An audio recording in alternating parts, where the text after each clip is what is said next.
Hey everybody, welcome to my channel. If this is your first time, hit that like and subscribe button if you've enjoyed the video. Today's topic is something on a more serious level, but yet simple, that I think really goes overlooked. A lot of people, I mean the audience, you guys, the people who help us out, and I appreciate all of you. You come to us for advice on advanced things, but not even just advanced things, on the small and simple things. And the topic of today's video is how to build credit with a credit card. I believe it goes unlooked because we expect you guys to know this because you're already subscribed and you watch our videos. Some of you may not be. This may be your first time and you want to know. I'm your guy. I'm here for you. I'm going to give you 5 just simple methods on how to build credit with a credit card. Let's get into the video.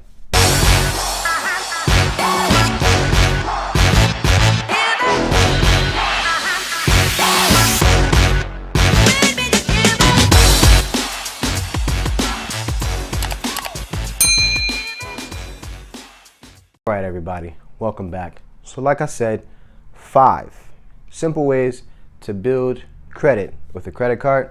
This means just building a credit card. So you might be just starting off, you may be trying to rebuild, etc.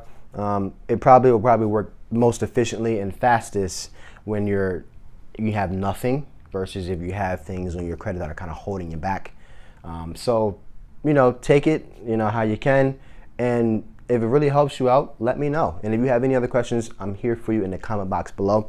The first thing I always learned and was always taught, and this is just credit or just money in general, spend what's only in your pocket. Don't go out there and try to impress anybody or, do more. If you don't have it in your pocket, don't spend it on your card. And that is, when you're building your credit, that is very important. Unless there is a really bad emergency that you can't wait and you have to overspend, car issues or hospital bills, like something really serious or life-threatening, only spend what's in your pocket. That is really crucial. A lot of people get a credit card for $1,000 and they may not have $1,000 and they max that card up and now they can't pay it. And that is the biggest thing that happens, and credit card companies make a lot of money off of it. You'd be surprised, a lot of people do that. So please spend what's only in your pocket. If I have $100 in my pocket, I know all I can spend at the most is $100. But that comes me into step 2, okay? I want you to only maintain a 20% utilization balance. Utilization on your balance. Pretty much what that means is, if you have an $1,000 limit, I only want you spending no more than $200 a month, and pay that in full, okay? Pay it in full. So a lot of channels, a lot of experts, they always say 30%, and nothing's wrong with 30%. I'm not bashing, I'm not saying anything's wrong, but if everybody's doing 30%, how are you going to stand out? If you come to my channel, I want you to stand out. I want you to be the cream of the crop. I want you to be the best. I want you to do the best for yourself, the best for your family. Stay between 20% utilization, even 10%, even 5%. The rule when it comes to utilization, the smaller the number, the better. They want somebody that has the money to their disposal, but doesn't need it. To break it down is very simple. If I have a girlfriend that is very needy all the time, I'm not really attracted. If I have a girlfriend who has me, but doesn't need me, but wants me, it's a lot more attractive, and I'm attracted to that.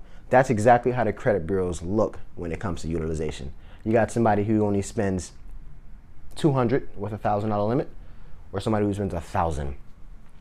The difference between them, obviously the person with 20% is going to have a better credit score because they're not spending as much, okay? So 20%, even less if you can. Number 3, pay the bill on time, and if you can, and I definitely urge you to do so, if you follow those other 2 steps, you should be able to do it, pay it in full. On time is perfect. Paying it on time keeps your payments from going into default. They keep them current. Paying your bills in full stop interest.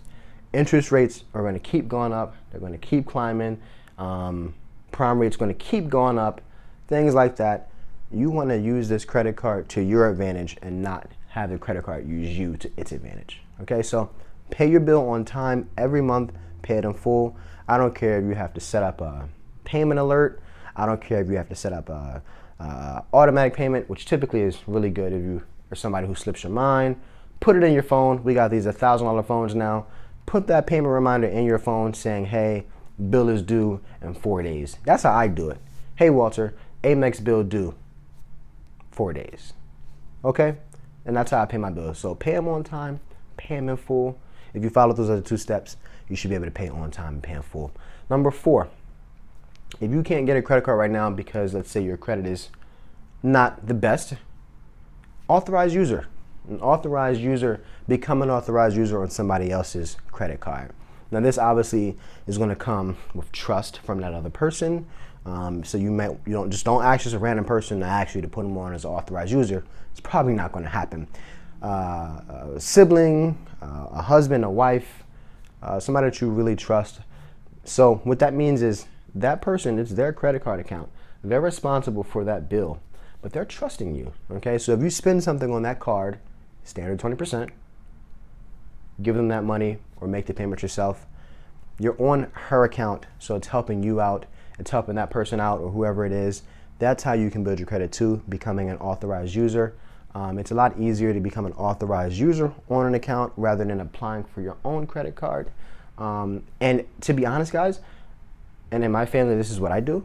I get everybody started at age 16 because in certain places with certain credit card companies, you can get them as an authorized user at age 16. Just imagine the benefit that your son, your daughter can have.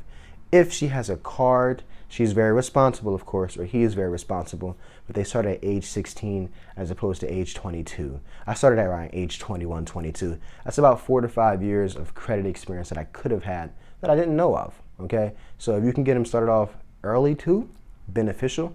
If you're a little bit older in your life, it's okay. Become an authorized user. That'll build your credit up. This one is more so mental. Number 5, patience. It is not a race, it's a marathon. There's no overnight thing that we can do. I wish there was. I wish there was, because I would have told you. You gotta be patient. Whatever process or whatever steps you take, whether that's being an authorized user, whether that's getting your own credit card, whether that's getting a secured credit card, whatever process you take, patience is going to always be, and time, always gonna be the best teacher. Time is always the best teacher. I'm gonna put some more videos related to this one in here, how to get your first credit card, etc. in this, so you can, watch that as well. Let me know what you think. If you have any questions, again, let me know. I'm always here to help you guys. Not a financial advisor by any means, but I do have a lot of experience and knowledge with this, and I'd be happy to help you guys out. Again, thank you for tuning into my channel. Have a good one.